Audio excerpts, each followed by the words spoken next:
मिश्री कोटकर मैदानाच्या बाजूला खाली जागेवर आगीचा तांडव, अग्निशामक दलाच्या मदतीने आगीवर नियंत्रण. धामणगाव रेल्वे शहरातील सेफला महाविद्यालयाचे मिश्री कोटकर मैदानाच्या बाजूला खाली जागेवर अचानक आग लागल्याची घटना आज दिनांक 5 मार्च रोजी दुपारी 4:30 वाजताच्या सुमारास घडली.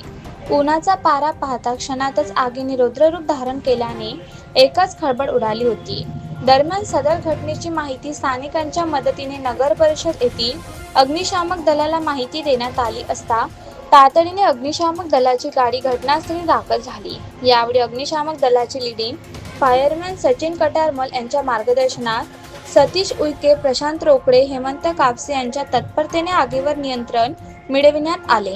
तसेच सदर घटनेची माहिती ठाणेदार गिरीश तातोड यांना देण्यात आली असून पोलीस प्रशासन सुद्धा घटनास्थळी दाखल झाले होते, ज्यामध्ये नवनाथ खेळकर, उमेश यादव सह अश्विन राठोड यांचा समावेश होता.